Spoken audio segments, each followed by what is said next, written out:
तो हमने आगे के वीडियो में ये फायर के बारे में देखा था। तो अब हम देखेंगे अ चेंजिंग इन्वायरमेंट, यानी इन्वायरमेंट में कैसे कैसे चेंजिंग हुआ उसके बारे में हम देखेंगे। Around 12,000 years ago there were major changes in the climate of the world, with a shift to relatively warm conditions in many areas. This led to the development of grasslands. This in turn led to an increase in the number of deer, antelope, goat, sheep and cattle, etc. And उसके दूसरे भी example है animals that survive on grass. तो यहाँ पर ये paragraph यानी changing on environment, इसमें हमें बताया कि ये इन्वायरमेंट है उसमें 12,000 years अगो उसके पहले चेंजेस हुआ था, यानी 12,000 ईयर्स पहले जो वर्ल्ड का क्लाइमेट है उसमें बहुत ही मेजर चेंजेस हुआ था। यहाँ पर बताया जो क्लाइमेट है वर्ल्ड का, तो उसमें 12,000 पहले बहुत ही मेजर चेंजेस हुआ था, उसके बारे में यहाँ पर बताया। और उसने ये चेंजेस आया कि पहले जो ठंडक थी अर्थ पर वो बहुत ही थी, यानी पहले क्लाइमेट में बहुत ही अर्थ पर ठंडक थी। और ये भी बताया गया है कि और ये क्लाइमेट के चेंजेस की वजह से, यानी जो क्लाइमेट के पूरे चेंजेस हो गए उसकी वजह से पूरा क्लाइमेट वार्म हो गया, यानी गर्म हो गया, उसका कंडीशन बहुत ही वार्म हो गया। और इसकी वजह से जो ग्रासलैंड है वो आसानी से बड़े होने लगे, और इसकी वजह से नंबर ऑफ़ ग्रासलैंड डेवलप भी हो गए। यहाँ पर ये भी बताया कि नंबर ऑफ़ ग्रासलैंड के डेवलप हो गए। और यहाँ पर ये भी बताया कि this is turn led to an increase the number of, यानी उसके ये सारे एनिमल्स के नाम बताए हैं कौन कौन से, तो deer, antelope, goat, sheep and cattle.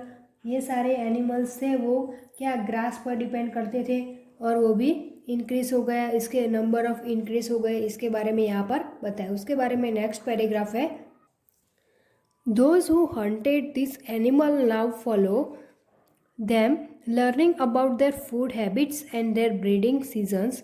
It is likely that this help people to start thinking about herding and rearing these animals themselves. Fishing also become important. तो ऐसे एनिमल्स को फॉलो करते हुए पूरे एरियाज़ में वो फैल गई। यहाँ पर बताया कि वो ये ऐसे एनिमल्स को फॉलो करते हुए वो पूरे एरियाज़ में फैल गई, यानी पूरे एरियाज़ में हो गए। उसके बाद उनकी हैबिट्स के बारे में, उनकी ब्रीडिंग सीजन्स के बारे में, ये सारी बातें यहाँ पर बताएं। उनकी जो हैबिट्स थी वो ब्रीडिंग सीजन्स थी वो उनके बारे में वो जानने लगे। इसके बाद इन एनिमल्स की हर्डिंग करने वो सारे एनिमल्स की हर्डिंग करने लगे और पूरा जानने लगे, उनको पालने लगे। ये भी बताया रेयरिंग करने लगे, एनिमल्स को पालने लगे। और फिशिंग भी बहुत इम्पोर्टेंट हो गया उनके लिए, जो फिशिंग था वो भी बहुत इम्पोर्टेंट हो गया।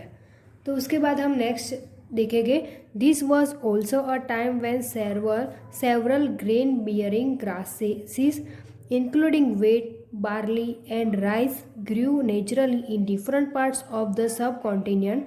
Men, women and children probably collected then grains as food and learned where they grew and when they ripened. This may have led them to think about growing plants on their own. तो यहाँ पर ये बताया है कि ये बात भी की गई है कि ग्रासलैंड, यहाँ पर ग्रासलैंड की बात की है। तो ऐसे ग्रासलैंड होते हैं जो बहुत ही डेवलप होने लगते हैं। वो ऐसे ग्रासेस में जिसमें ग्रेन होता है, जैसे कि वेट, कौन कौन ग्रेन होता है, तो वेट, बार्ली एंड राइसिस भी। हमारे इंडियन सब कॉन्टिनेंट में नेचुरली हमारे डिफरेंट जो भी पार्ट्स होते हैं उसमें क्या करते हैं, वो नेचुरली ग्रू होने लगते हैं। तो इसके बाद वो जो मैन, वुमेन एंड चिल्ड्रन, ये जो सारे हैं वो फूड के लिए कलेक्ट करने लगे, यानी जो वेट, बार्ली एंड राइसिस, ये सारी चीज़ें हैं वो मैन, वुमेन एंड चिल्ड्रन वो सारी अपने फूड खाने के लिए, अपने रोज़ी रोटी के लिए वो सारे फूड को कलेक्ट करने लगे। और इसके बाद आगे चलकर उनको जानकारी ये भी मिली कि ये कैसे ग्रू करते हैं, यानी ये सारी चीज़ें ऊपर बताइए वो कैसे ग्रू करते हैं, कहाँ पे ग्रू होती है और कब वो पकती है, ये सारी चीज़ें उनको जानने को मिली। और इसके बाद आगे चलकर वो प्लांट्स को भी ग्रू करना और पूरा प्रोसेस उन्होंने सीख लिया, यानी ये पूरी प्रोसेस ग्रोइंग की जो भी थी वो उन्होंने सीखी। तो इसके बाद हम देखेंगे next topic, rock and paintings and what they tell us. यहाँ पर ये बताया, तो इसका मतलब ये हुआ कि many of the caves in which this early people live have painting on the walls. Some of the best example are from Madhya Pradesh and southern Uttar Pradesh. These paintings show dead wild animal drawn with great accuracy and skill। तो यहाँ पर इसका मतलब हमें ये बताया है कि ये मैनी केव्स है, केव्स यहाँ पर बताया मैनी केव्स है जहाँ पर ये अर्ली पीपल है उन्होंने वॉल्स पर बहुत ही अर्ली पीपल यानी बहुत साल पहले के जो पीपल थे, यानी उसको आदि मानव भी हम कहते हैं, उन्होंने केव्स पर यानी कि बहुत सारी पेंटिंग ऐसी पेंटिंग बनाई थी, वो भी यहाँ पर बताया है। वॉल्स पर बनाई थी वो पेंटिंग ऑन द वॉल्स। और एग्जाम्पल भी यहाँ पर दिया गया है, ये मध्य प्रदेश फॉर एग्जाम्पल बताया, from Madhya Pradesh and southern का उत्तर प्रदेश, वो सारे प्रदेश में ये पेंटिंग्स हमें को देखने को मिलती है। तो वहाँ पर अर्ली पीपल्स यानी जो आदि मानव थे वो जो केव्स है वहाँ पर आपको बहुत सारी ऐसी पेंटिंग स्किल्स भी देखने को मिलेगी, ऐसा यहाँ पर बताया। तो इसके बारे में हम आगे देखेंगे हु डिड व्हाट। तो इसमें हम देखेंगे हु डिड व्हाट, इसके बारे में हम देखेंगे।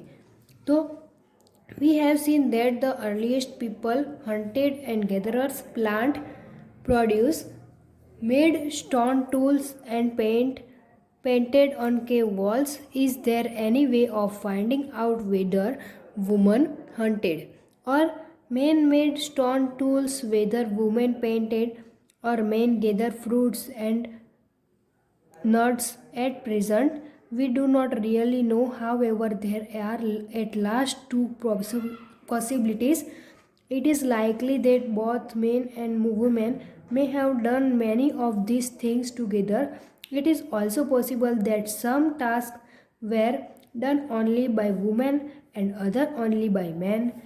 And again, there could have been different practices in different parts of the subcontinent.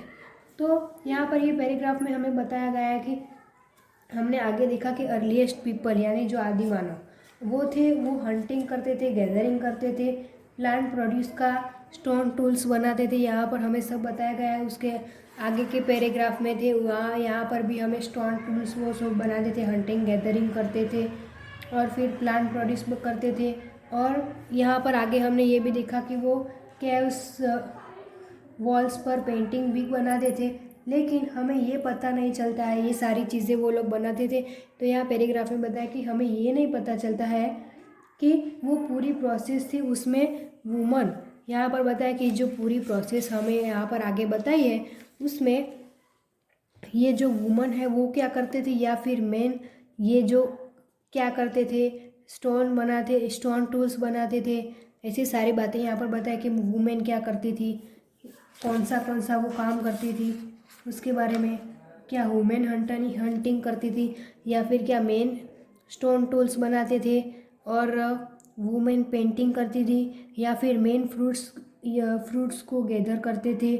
तो हमें ये भी नहीं पता चलता है कि मेन क्या काम करते थे और वुमेन क्या काम करती थी। तो यहाँ पर बताया है कि वहाँ 2 पॉसिबिलिटीज़ है कि या तो वो मैन और वुमेन दोनों साथ मिलकर इन सभी काम को करते होंगे। यहाँ पर ये भी बताया कि 2 पॉसिबिलिटीज़ हो सकती है, या फिर वो मैन और वुमेन दोनों एक साथ मिलकर वो पूरी प्रोसेस करते होंगे, पूरा सारा काम करते होंगे, वो आगे हमने जो एक्टिविटी बताई थी वो दोनों साथ मिलकर करते होंगे। या फिर ऐसा भी हो सकता है कि कुछ काम वुमेन करती थी और कुछ काम मैन करते थे।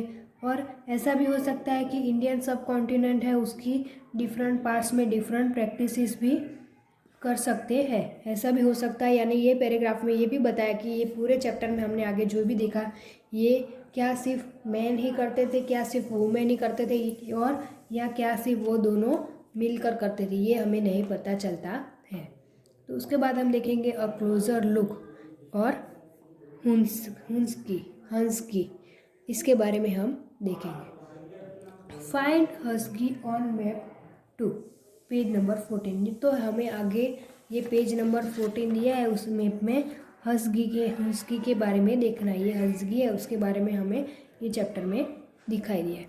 तो a number of early Paleolithic sites were found here.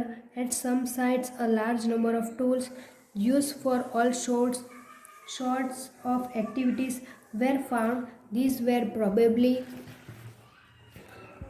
habitation cum factory site.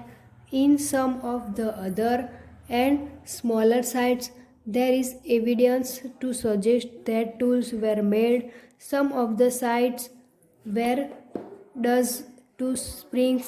Most tools were made from limestones, which was locally available.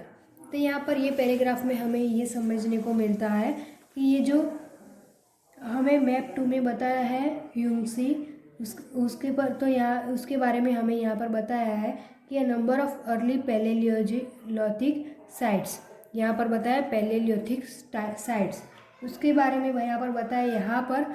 और सम साइट्स के लार्ज नंबर ऑफ उनको टूल्स मिले हैं, यानी सम अलग अलग साइट्स के लार्ज नंबर ऑफ टूल्स उनको मिले हैं, उसके बारे में बताया। और जो अलग अलग एक्टिविटीज़ के लिए यूज़ किया जाता था और उसको अलावा वो अलग अलग एक्टिविटीज़ के लिए भी यहाँ पर यूज़ किया जाता था। और इसके अलावा यहाँ पर ये भी बताया कि हैबिटेशन कम फैक्ट्री साइट, यानी बहुत सारे हैबिटेशन कम फैक्ट्री साइट्स भी मिले हैं। और कुछ ऐसे स्मॉलर साइट्स ऐसे हुए जहाँ पर टूल्स को बनाए जाते हैं, और कुछ साइट ऐसे होते हैं जिसको स्प्रिंग्स यानी कि सोर्स से बनाए हैं।